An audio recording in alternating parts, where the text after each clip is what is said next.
Muy buenos días, tengan todos ustedes. Le damos una cordial bienvenida a esta nueva emisión de nuestro programa Diálogos Globales, en donde propendemos por tener invitados de lujo como la que nos acompaña hoy en día para conversar acerca de los temas de orden tributario, aduanero y cambiario que interesan a la comunidad internacional y local.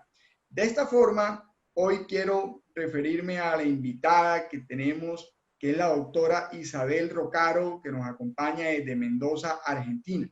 La doctora Isabel es la directora del doctorado en Ciencias Económicas de la Universidad Nacional de Cuyo en Mendoza, Argentina. Isabel es doctora en Ciencias Económicas y Empresariales de la Universidad Alcalá de España. Es directora ejecutiva de la especialización en tributación de la Universidad de Cuyo. Igualmente es profesora titular del régimen impositivo de la licenciatura en Administración de la Facultad de Ciencias Económicas de la Universidad Nacional de Cuyo. Igualmente es profesora adjunta de Teoría y Técnica Impositiva, contador público nacional de la Facultad de Ciencias Económicas de la Universidad Nacional de Cuyo. Es profesora a cargo de, o mejor aún, directora de los proyectos de investigación de la Universidad de Cuyo. Ha participado como invitada en un sinnúmero de eventos internacionales y nacionales, dentro de los cuales podemos destacar en el 2018 el Spring Meeting que organizó el Fondo Monetario Internacional y el Banco Mundial en Washington. Ha participado igualmente en reuniones anuales del BIC en Mendoza, Argentina. Ha participado igualmente en representación de la Facultad de Ciencias Económicas en eventos que se han organizado por el gobierno en Argentina, y hay una serie de eventos adicionales que, por supuesto, si seguiría leyendo, no nos alcanzaría todo el programa para poder describir los pergaminos que tiene Isabel. Isabel, muchas gracias por aceptar esta invitación y un fraternal saludo desde Colombia. Adelante, Isabel. Hola, buenos días, Erwin. ¿Cómo estás? Muy Usted es bien, mucho muy bien, más gracias. madrugada que nosotros. Aquí en Mendoza, un gusto de estar con ustedes. Un placer como siempre. Muy bien, Isabel, mil gracias nuevamente. Pues, a ver, quiero plantearle a Isabel una serie de preguntas que van asociadas con lo que es la tributación y la inversión extranjera directa, en la medida que Argentina, al igual que Colombia, son países que de muchos años atrás han estrechado lazos para poder fortalecer todos sus intercambios de inversiones, de bienes, de servicios y, en fin, una serie de panorama o de ecosistema que permita avanzar al unísono en la consecución del bien colectivo. Para ello, Isabel, me gustaría iniciar preguntándote, desde el punto de vista de las políticas de atracción de la inversión extranjera directa, en este momento particular de pandemia que estamos viviendo, ¿qué políticas ha adoptado Argentina para atraer la inversión extranjera directa a su país? Hola. Bueno, en este momento sabemos que estamos todos con los periodos de crisis. Si bien no ha habido una política específica para atraer la inversión extranjera directa, sí ha habido políticas para protección de las empresas, ya sean nacionales o extranjeras, como por ejemplo desgravación fiscal para empresas en respuesta al coronavirus, alivio para empleadores en cotizaciones de seguridad social, actualización sobre medidas de desgravación fiscal, actualizaciones de programas de trabajo de asistencia de emergencia COVID-19, todo en el marco de la emergencia. Pero más allá de todo eso, Argentina, aunque estamos inmersos en esta situación de crisis, tiene muchos incentivos para la inversión extranjera directa. Argentina es un país federal que tenemos un gobierno central, nacional y gobiernos provinciales. Entonces, hay incentivos a nivel nacional, como la Red Federal de Inversiones, y también hay la Cancillería del Gobierno de la Argentina o los gobiernos provinciales. Cada gobierno también tiene su incentivo a la promoción, como créditos fiscales, etc. Algunos datos importantes de Argentina es que respecto de qué sectores podrían ser atractivos de la inversión extranjera directa. El exportador de aceite de soja es el primero, de harina de soja, tercero de soja, exportador de biodiesel primero, de aceite, de maíz, etc. Los sectores de inversión prometedora, todo esto, Erwin, hay una página muy interesante que se llama inversionycomercio.gov.ar, donde está detalladísimo los sectores, los beneficios, los incentivos profesionales, provinciales, a dónde se puede dirigir, etcétera.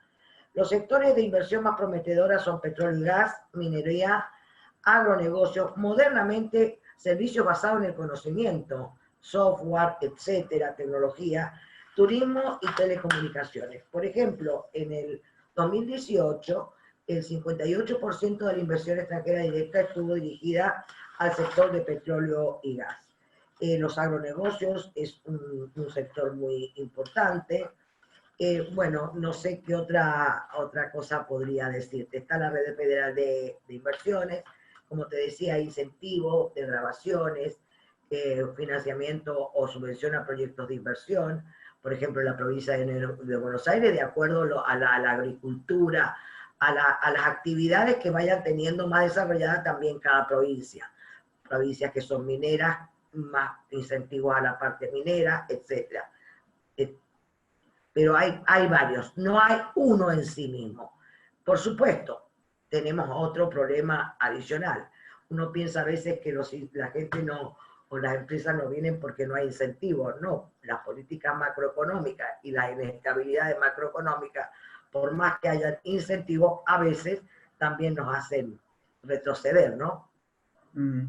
Muy bien, pero pues digamos, la línea en cuanto a empresas que llegan del exterior a ubicarse en Argentina, ¿es una línea que desde tu percepción se ha mantenido en la última década estable? ¿Ha tenido un incremento o por el contrario crees que ha tenido un declive? No, ha habido inversión, nada más que en los últimos, vuelvo a repetir, en los últimos años, la inversión que vino era de corto plazo financiera, no en inversión productiva. Acordate por el tema que hubo ahí por las medidas tomadas tanto en el gobierno pasado, que había de corto plazo, de que era rentable tomar dinero en Argentina o los intereses que se pagaban, pero por eso vuelvo a repetir, pero ha habido inversión, que no ha habido la esperada o la que se hubiera esperado para todos los incentivos o las posibilidades de expansión que hay. Esa es la verdad. Muy bien, no, perfecto, clarísimo, Isabel. Ahora, acompasado con el tema de la inversión extranjera directa, en este momento, tal como mencionas, entendemos que Argentina es federal, tiene un gobierno federal.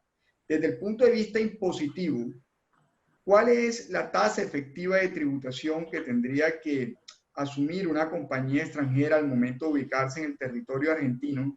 ¿Y cuáles serían los principales impuestos directos e indirectos, entendiendo que por lo federal pues debe estar diseminado todo el esquema tributario, pero de todas formas, ¿cuál sería esos principales impuestos directos e indirectos a los que se viera abocada una compañía extranjera que llegara a instalarse en el territorio argentino?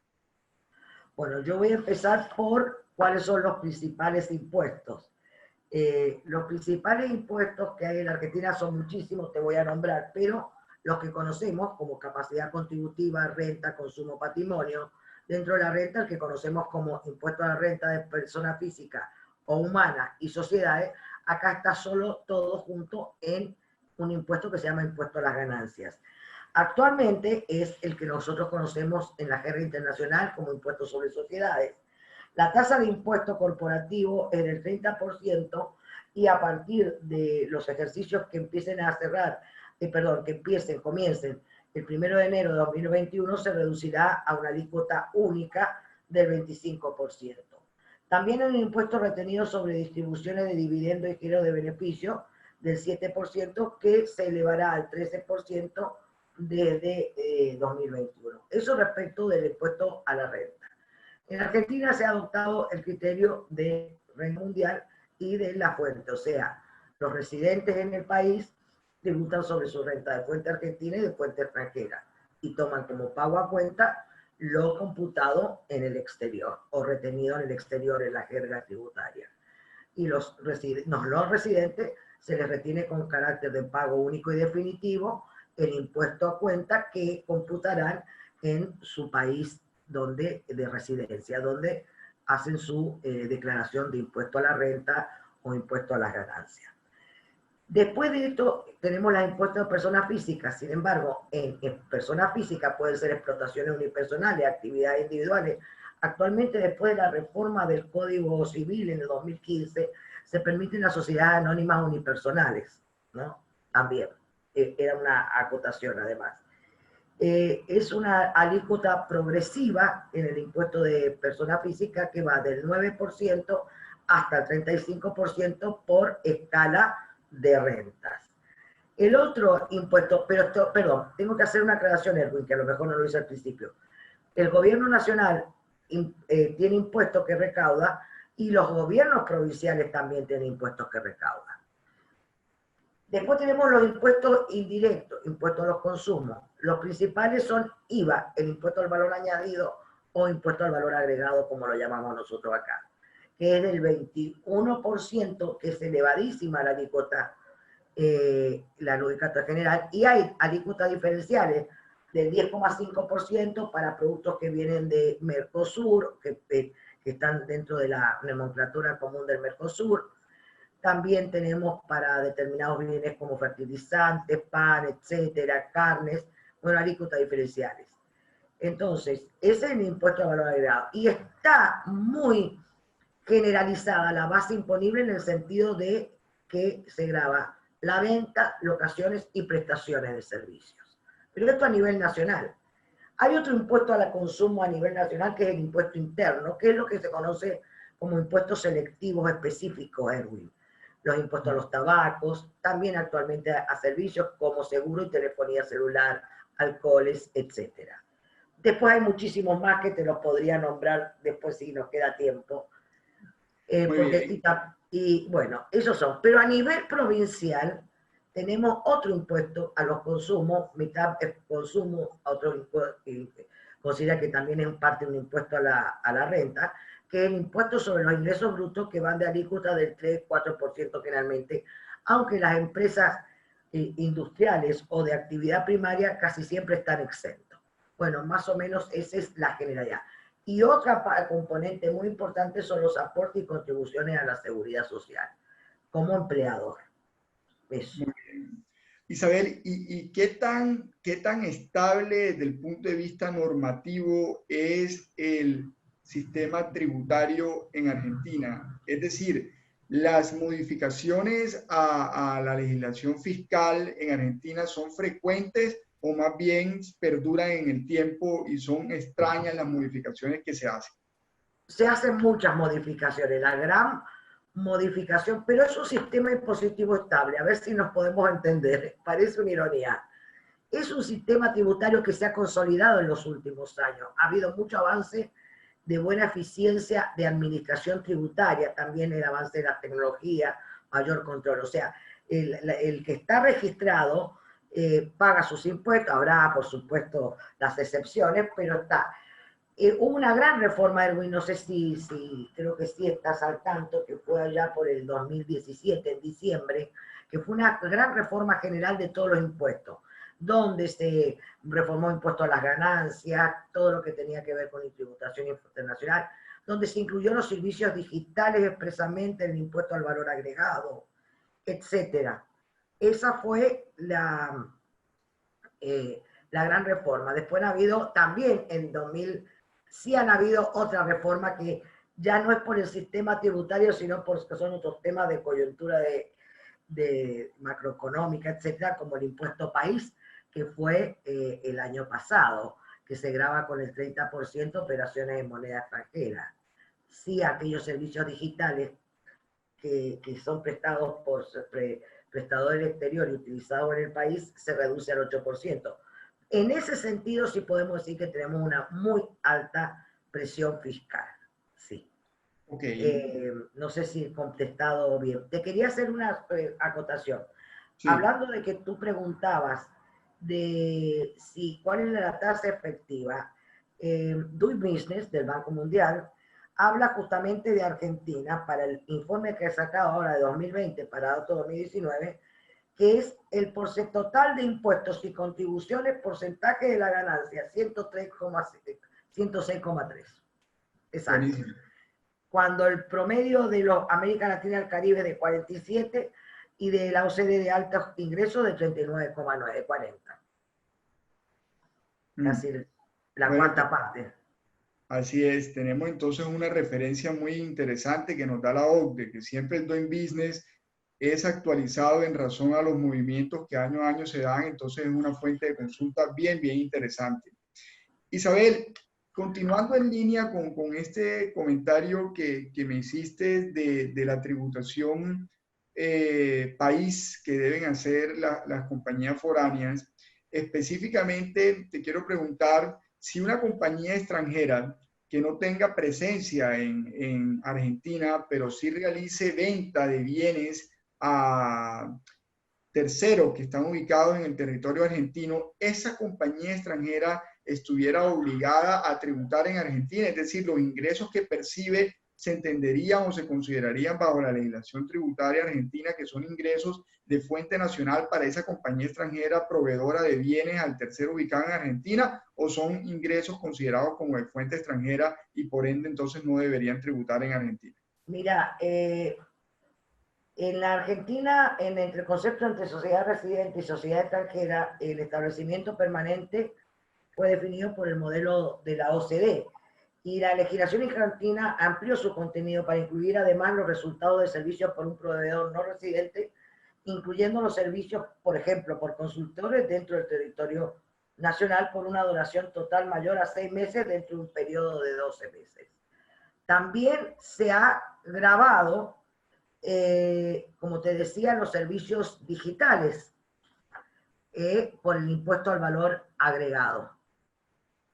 ¿Cómo funciona específicamente ese punto de los servicios digitales y particularmente cuando estamos hablando de operaciones B2B, business to business, u operaciones business to consumer, donde de repente puede estar el mayor reto porque el consumidor final, al no tener la calidad de agente retenedor, no tiene la manera de poder retener y pagar al Estado? Adelante, ¿cómo crees que puede ser eso, Isabel? Perfecto.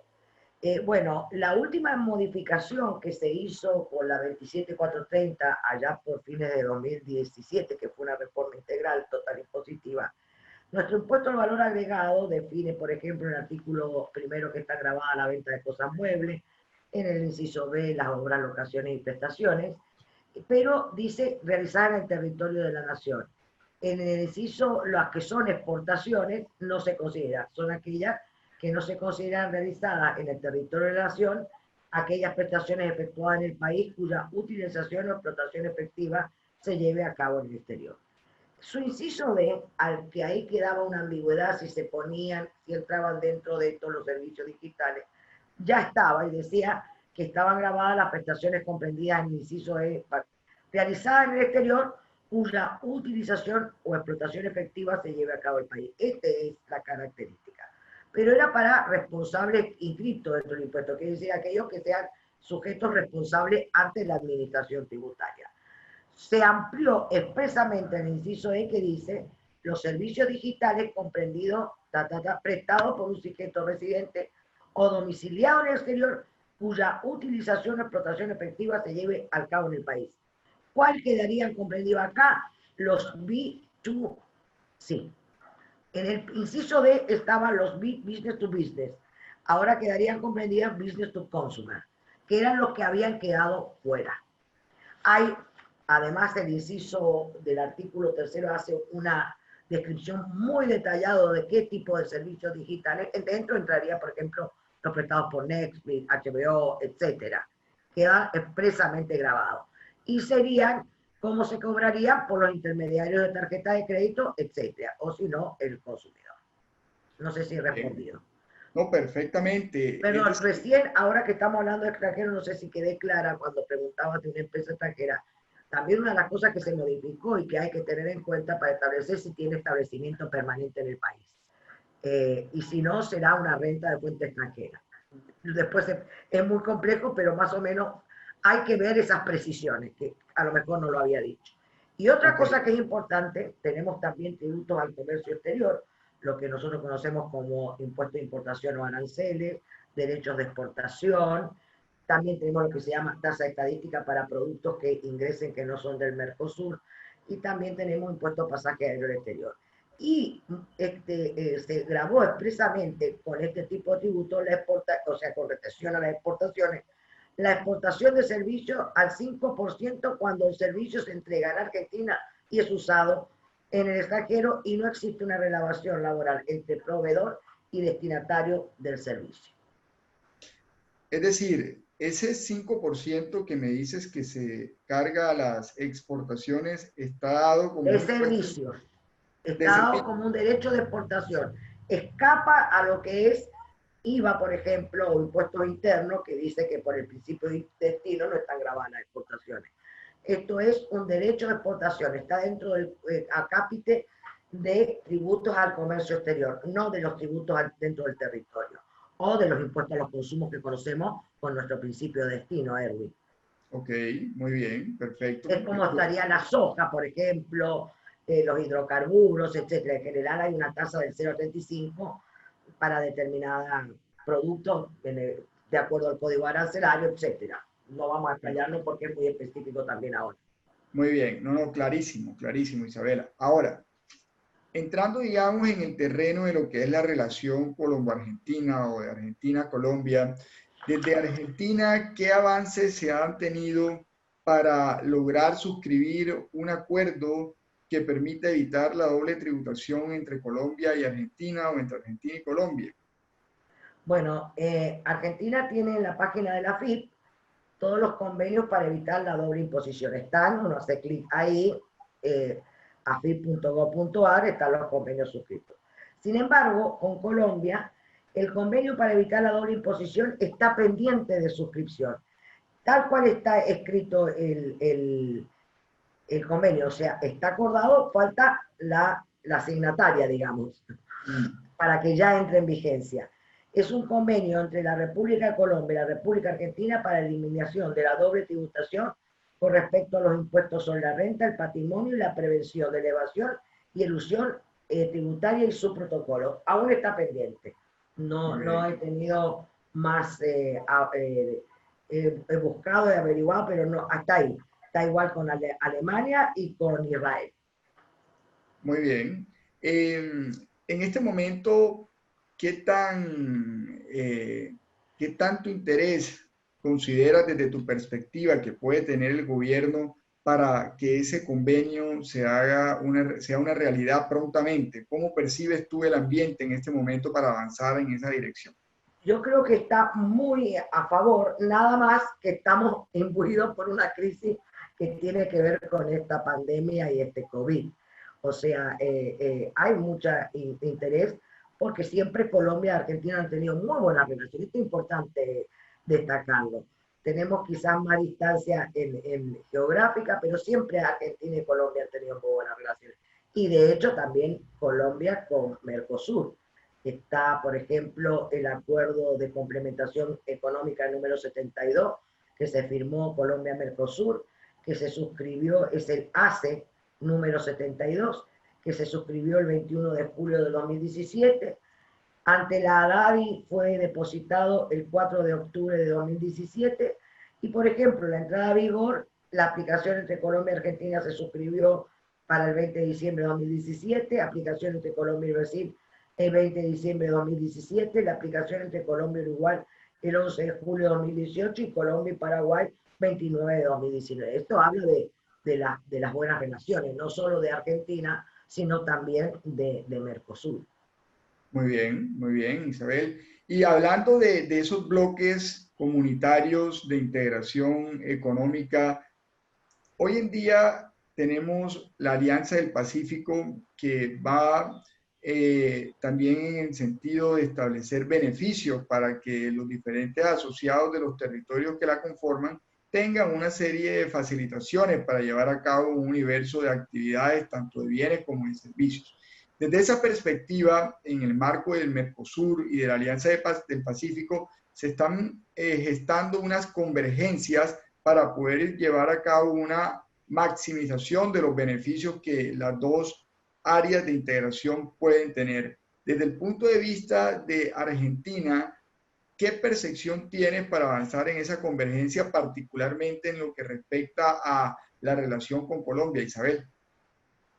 la percepción es muy buena, vuelvo a repetir, esto creo que excede el tema de no querer seguir avanzando en estos temas.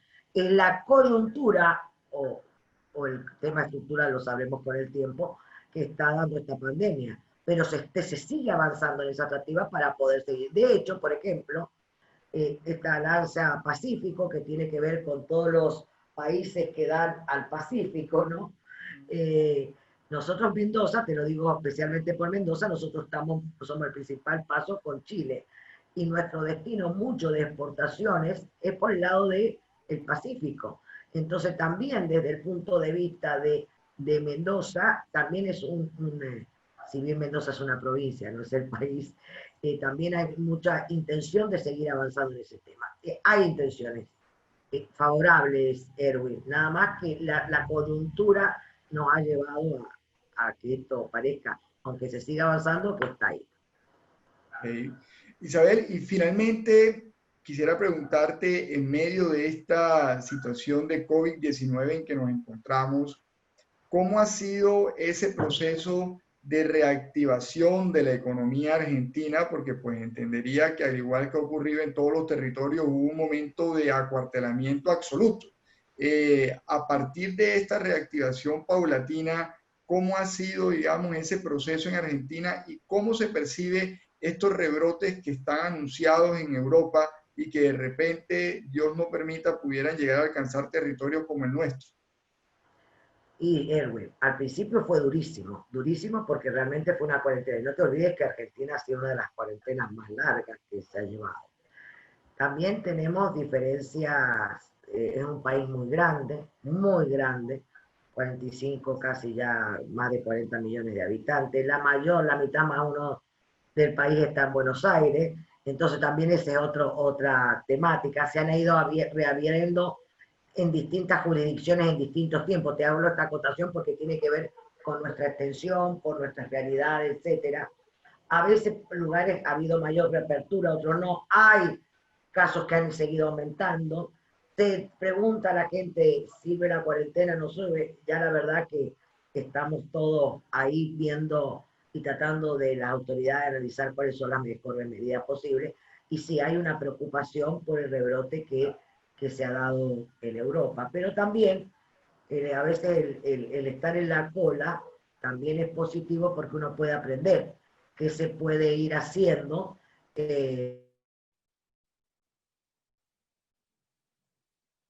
Otro problema que no sé si ustedes tienen siempre, me confundo con las estaciones, con ustedes y con nosotros. Nosotros ahora estamos ya primavera para el verano, entonces la cosa es, todavía no se han abierto, por ejemplo, por nosotros que somos de acá de Mendoza, las fronteras para que nosotros salgamos, si se van a abrir o no, si se va a reactivar o no la forma de movilidad, de libre movilidad para las vacaciones, y eso podrá también traer sus consecuencias, de acuerdo como se administre también, con responsabilidad, con protocolo, etcétera.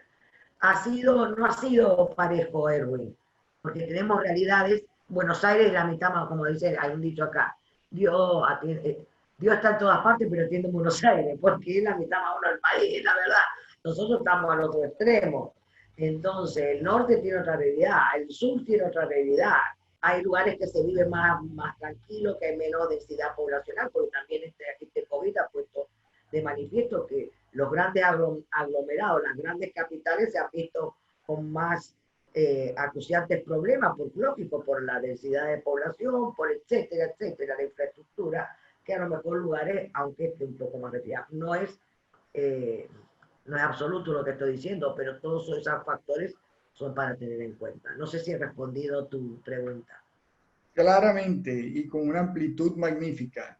Pues Isabel, no me resta sino nuevamente agradecer esa diferencia que has tenido hacia con el programa Diálogos Globales por aceptar la invitación. Realmente eres una invitada de lujo y seguramente vamos a tener la posibilidad de tenerte nuevamente en este espacio. Así que mil gracias por tus comentarios y siempre serás bienvenida a esta casa. No, muchas gracias, Erwin, a vos también, desde que el tiempo que nos conocemos, que hemos podido seguir manteniendo nuestro contacto profesional. Y eso es muy importante. Eso habla también de para saber cómo son las relaciones, me preguntaba recién, esto es al margen de lo académico y de lo científico y protocolar del comercio internacional. Para saber cómo son las relaciones en los países hay que saber cómo se llevan las personas. Y la relación entre las personas colombianas y argentinas siempre ha sido muy buena. ¿O no? Nosotros no tenemos de experiencia. Eso es un Así es. factor fundamental para que avancen las negociaciones. Y otro factor fundamental para avanzar en todas las negociaciones, este tipo de actividades como la que organizamos nosotros, que estamos, por ejemplo, doctoral, que se ha abierto a América Latina, en la medida en que podamos seguir teniendo este contacto, las personas de los distintos países, siempre vamos a poder seguir encontrando encuentros y espacios, no solo de acuerdo de complementación económica, sino el impulso social y de la comunidad para que esto siga y permanezca en el tiempo. Muchísimas gracias a vos y a ustedes. A ti, Isabel, y a todos ustedes, gracias por estar atentos a esta nueva emisión del programa. Hasta una nueva oportunidad. Y aprovecho, perdón, a saludar a todo Colombia. Muchas gracias. Bueno, Isabel, igual a toda Argentina. Hasta luego.